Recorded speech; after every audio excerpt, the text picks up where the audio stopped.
My mother spent my dead father's $6,500 on her stepkids. Years later, she comes back begging for $1,500 a month for them. But I already had my answer ready, and they never expected what happened next. I'm 24 years old. I work in marketing at a mid-sized company here in the Midwest. And honestly, I need to tell this story because what my mother did to me basically forced me to build my life from scratch without anyone's help.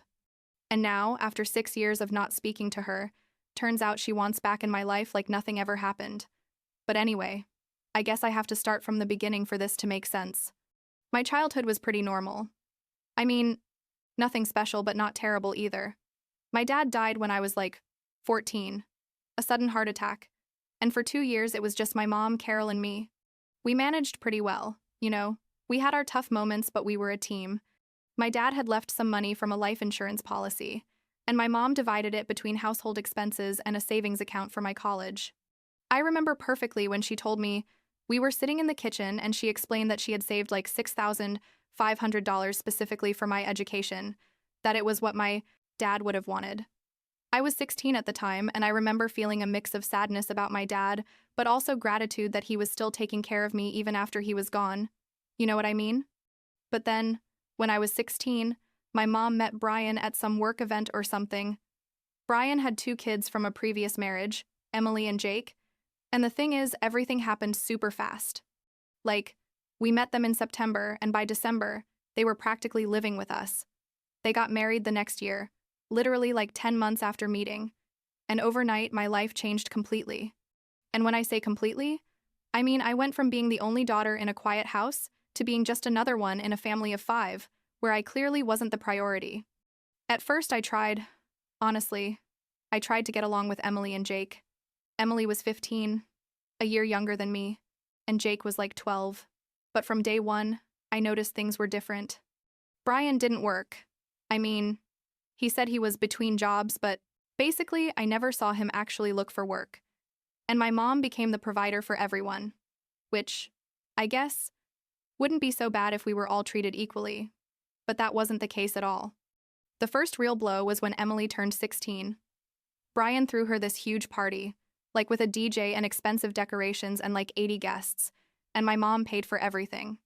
I'm talking thousands of dollars in one night, and I was like, okay, well, she's his daughter and they're trying to create family bonds or whatever. But then when I turned 17 a few months later, you know what they gave me? A set of towels. Towels. Not even nice towels. Like regular towels from Target. And Brian told me, very seriously, that I was practically an adult now and needed to learn to appreciate practical things. The hypocrisy left me speechless. I literally didn't even know what to say. But the worst part, what really hurt my soul, was when they decided Emily needed more space to study. I had this room that had been mine since I was a kid, with my stuff, my memories, photos of my dad, everything. And one day, I came home from school and my mom and Brian were moving my stuff to the guest room, which was like half the size of my room. Brian said Emily needed the space because she was in a crucial year for applying to colleges and needed to concentrate, and that I should be more understanding because we were family. I tried to talk to my mom alone. I told her, "Mom, this isn't fair. This is my house." And she just looked at me with those tired eyes and said, "Ava, please don't make this harder. We all have to make sacrifices." And I thought, sacrifices from everyone? Because as far as I could see, the only sacrifices were being made by me. The guest room was tiny, barely fit my bed and desk, and every night I could hear Emily laughing and talking on the phone in what had been my room.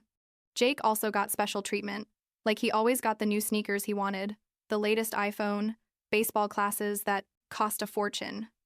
While I kept using my 3-year-old phone, and if I needed something for school, I had to justify it like I was asking for $1 million. But anyway, I told myself I just had to hold on until I graduated high school and then I could go to college and start my own life. I had good grades, had applied to several universities, including the state school that was like 2 hours from home, and I knew I had those $6,500 that my dad had left for my education. It wasn't much, but it was something. A start. And I planned to work and get student loans to cover the rest. I had it all calculated, all planned out. I turned 18 inches April of my senior year, and a week later I was accepted to the state university with a partial scholarship.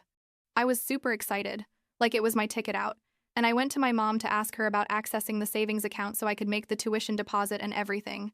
And that's when my world completely crumbled. My mom sat me down in the living room, and from her face, I already knew something was wrong. She told me, Ava, we need to talk about the savings account. And I was like, okay, what's up? And she literally dropped on me that the money was gone, that she had used it.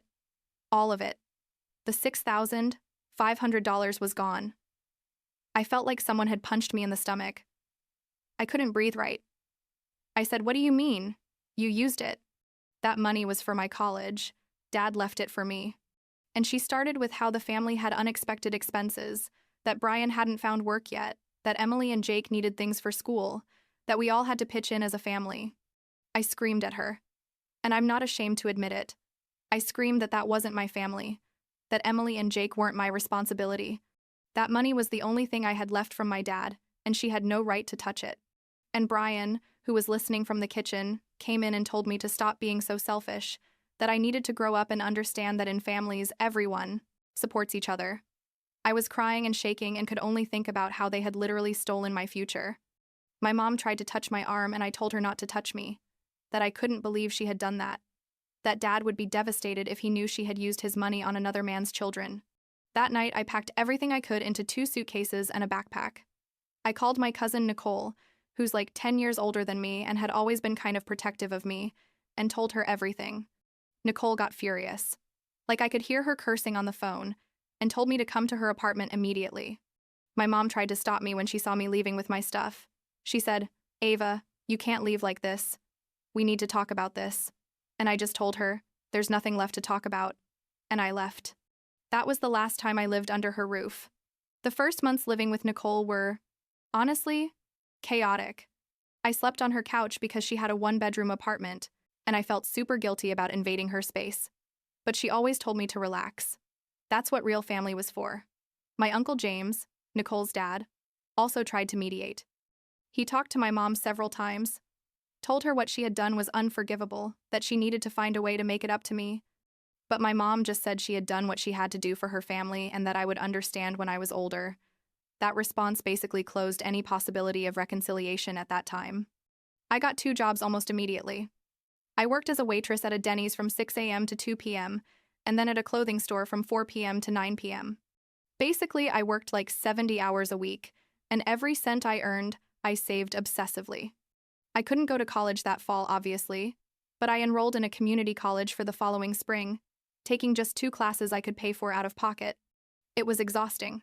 Like I'd get to Nicole's apartment at 10 p.m., study until midnight, sleep like 5 hours and repeat everything again the next day. But there was something about that routine that made me feel in control of my life for the first time in years. You know what I mean? Nicole helped me open my own bank account, taught me how to budget, took me grocery shopping, and showed me how to shop smart. She basically became the mother figure that my own mother had stopped being. My mom tried to contact me a few times that first year, mainly text messages saying she missed me and hoped I was okay, but never a real apology, never an acknowledgement that what she had done was wrong. I didn't respond. I didn't have the energy or desire to deal with that. Like 2 years went by like that. I kept taking classes at community college, usually 2 or 3 per semester because that's what I could afford, and I worked constantly. By the time I was 20, I had saved enough to finally transfer to a real university. Not the original state school I wanted, but one that had a good marketing program and accepted me, with transferred credits. Nicole helped me move into a shared apartment with 2 roommates, and even though the place was kind of run down, like the walls were thin and the heating didn't work well, it was mine. I mean, I was paying for it with my own money. College was tough but good. I kept working, now part-time at a campus coffee shop, and took a full course load. I didn't have much of a social life because I literally didn't have time, but I made some friends, and for the first time in a long time, I felt like I was building something real. Something no one could take away from me. I graduated like 2 years ago, at 22, and got an entry-level job in marketing at a company here in the city. They don't pay a fortune, but it's enough to live on. And now I have my own studio. It's small, but it's 100% mine, and I can't explain how good that feels. During all this time, from when I left at 18 until now, I had 0 contact with my mom, Brian, Emily, and Jake. Nicole kept me somewhat informed about what was happening because my Uncle James still talked to my mom occasionally, And basically, the situation in that house was that Brian still wasn't working. Emily had gone to an expensive college, which I guess my mom paid for. Jake was in high school, and my mom looked more and more tired and stressed every time anyone saw her. Part of me, a very small part, felt sorry for her. But most of me thought she brought it on herself.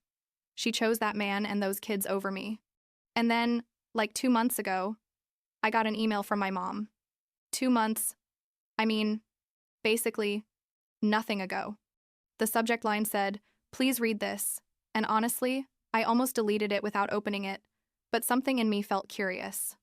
The email was long, like 3 paragraphs, and basically said that Emily had graduated from college and needed help paying for her apartment because she had gotten an internship in Chicago, but they didn't pay well. And my mom was asking me, after 6 years of silence, if I could help financially. She wanted me to pay between $1,000 and $1,500 monthly for Emily's apartment. I read that email like 3 times because I couldn't believe what I was seeing. Really? Really? This woman stole my college fund, forced me to build my life from scratch working like crazy, never apologized, and now had the nerve to ask me to pay for her favorite stepdaughter's apartment? The audacity was impressive. Like I almost had to admire the level of disconnect from reality. I responded, and my response was sharp and direct. I told her I wasn't going to give her a single cent, that she had made her decision years ago when she chose to use my money for her new family, and that the consequences of those decisions were hers to deal with. I told her Emily wasn't my responsibility, that she never was and never would be, and that I thought it was ridiculous that she would ask me this after everything. I ended the email saying not to contact me again and blocked her on email, phone and all, social media. I thought that was the end of it, but 2 days later I got a call from a number I didn't know. Like an idiot, I answered, thinking it was work. And it was Brian. I could hear in his voice that he was upset, like that controlled way of speaking, but clearly angry. He told me I was a disgrace as a daughter, that my mom had done everything for me and I was ungrateful, that family means being there for each other no matter what. And honestly, something in me broke. I told him, and my voice was shaking, but it was from rage, not fear, that he had no right to talk to me about family, that he had been a parasite for years, living off my mom's work, that his kids had gotten everything while I got nothing, and that if Emily needed money, maybe he should, for the first time in his life, get a real job. Brian started yelling, but I just hung up and blocked that number too. And this is where things got interesting. Because Nicole told me later, because her dad found out, that Brian had since given my mom an ultimatum. Either she found a way to pay for Emily's apartment, or he was leaving. And my mom, because apparently she learned nothing, started taking money out of her retirement account to pay for that apartment. For months she was doing it, basically destroying her financial future to keep Brian and Emily happy, while Brian kept not working, living life peacefully. And then, like 3 weeks ago, Brian left anyway. He simply packed his stuff, took half of what was left in my mom's accounts because they were married and it was legal, took my mom's car, which was in both their names, and left. He left a note saying he needed space or something, but basically made it clear to her that she was no longer useful to him. Emily and Jake went with him. Obviously, because they had always been team dad. And my mom was left alone in that house. No savings, no car, no family, after having sacrificed everything for them. My Uncle James called to tell me all this. And honestly, my first reaction was almost bitter satisfaction. Like, finally you see what I've been seeing for years. But he told me my mom was destroyed, that she had been crying for days, and that she had finally admitted she had made huge mistakes with me. That she realized Brian had manipulated her for years, that she had been blind to the treatment they gave me, and that she was begging for a chance to talk to me. I'm not going to lie. Part of me just wanted to say no and move on with my life. But another part, a part I didn't even like admitting existed, wanted to hear what she had to say. Nicole told me I didn't have to do anything I didn't want to, that I had already given my mom enough chances in the past, but that if I decided to listen to her, to do it on my terms. So I sent my mom a message, temporarily, unblocking her, and told her we could meet at a coffee shop, a public place, for 1 hour maximum. We met a week ago. My mom arrived and looked terrible, honestly, like she had aged 15 years. In the last 6, she had deep dark circles, had lost weight, and when she saw me, she started crying immediately. She apologized for everything, like for using my money, for allowing Brian and his kids to treat me badly, for not defending me, for prioritizing her new marriage over her own daughter. She admitted she had been so desperate not to be alone after my dad died that she had accepted behaviors and decisions she knew were wrong. She said Brian was controlling and manipulative, but she had chosen not to see it because she was afraid of ending up alone again. She asked for forgiveness like 5 times in that hour, and I just sat there listening. When she finished, I told her I appreciated the apology but that I was going to need time to process everything. I told her clearly that I wasn't going to help her financially, that she needed to learn to solve her own problems just like I had to solve mine, and that if we were going to have any kind of relationship in the future, it had to be on my terms with very clear boundaries. She nodded and said she understood, that she didn't expect me to forgive her immediately, or maybe ever, but that she wanted me to know she was sorry and that she finally saw the truth. I don't know what's going to happen now, honestly. Part of me is still very angry.